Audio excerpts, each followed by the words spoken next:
चांगल्या प्रकारचा एक निर्णय समृद्धी मार्गाच्या माध्यमातून होत असताना दुसऱ्या टप्प्याचं काम पण पूर्ण होत आलेलं आहे. आता तो समृद्धी मार्ग मुंबईला त्या ठिकाणी जॉईन करण्याच्या संदर्भात अजून एक टप्पा घ्यायचा अशा प्रकारची घोषणा जाहीर झाली आहे का?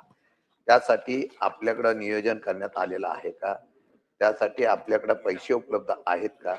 आणि ते करत असताना तो महत्वाचा शिर्डीपर्यंत येतोय. शिर्डीच्या पुढचा जो टप्पा आहे, सॉरी, नाशिक पर्यंत, त्याचा पुढचा टप्पा जो आहे तो भिवंडी पासून आकडे पुढच्या आणण्याच्या संदर्भातून तुमच्याकडे नियोजन आहे का? सभापती महोदय, भिवंडी टू ठाणे हा रस्ता ऑलरेडी होत आहे. ठाणे ते मुंबईसाठी आपण MMRDA मधून आपण जो एक रिंग रोड बनवत आहोत, उन्नत मार्ग, तोही ह्या समृद्धीला जोडला जाणार आहे आणि त्यासाठी सुद्धा नियोजन करण्यात आलेलं आहे. अमोल, सरकारच्यावर कर्ज भरत आहे.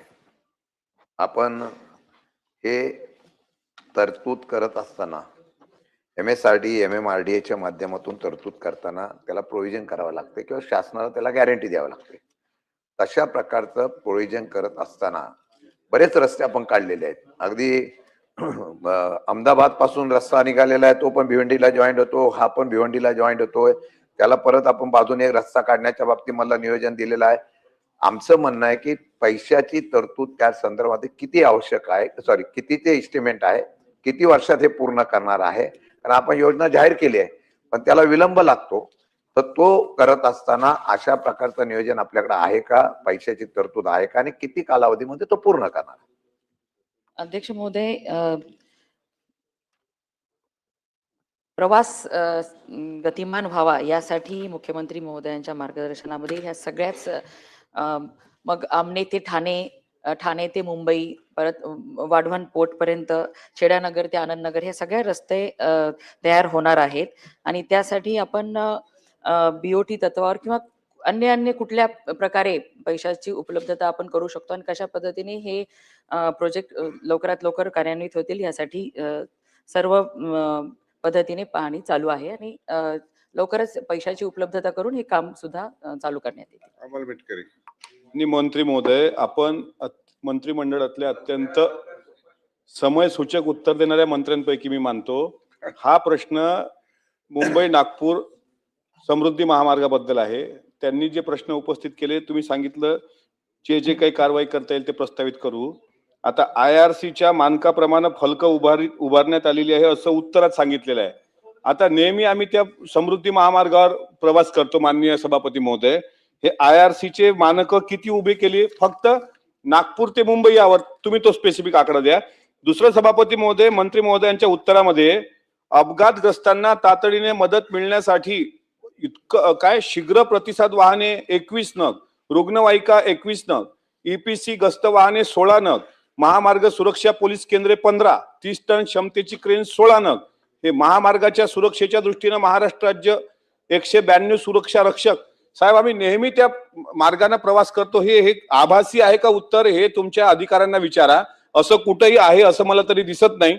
मागही एक प्रश्न असा आला होता, मी त्या रोडवर जाऊन पाहिलं, अजूनही वस्तुस्थिती जैसे थे आहे.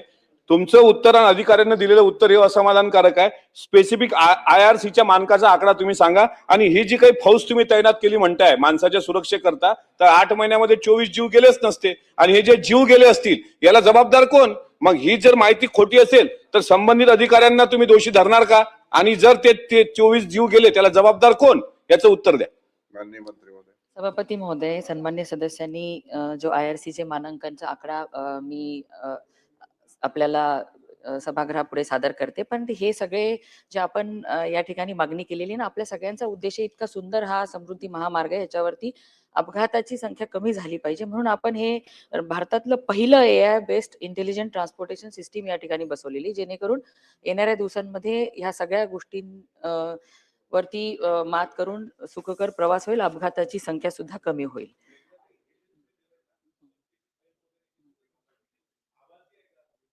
नाही, बसून बोलू नका. बसून मंत्री महोदय उत्तर कंप्लीट करू दे त्यांना. सभापती महोदय, या ठिकाणी QRVच्या 21 जे दिलेलं आहे त्या सगळ्या तिथे कार्यान्वित आहेत. आपल्याला कसं काय प्रवासात दिसल्या नाही ते माहिती नाही, परंतु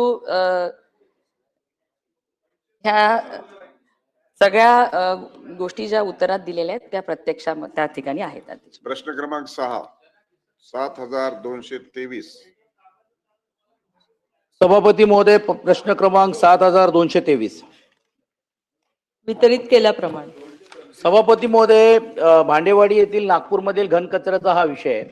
उत्तरामध्ये मंत्री महोदयांनी म्हटलेले आहेत की आता तुम्ही बायोगॅसच्या अंतर्गत पण देखील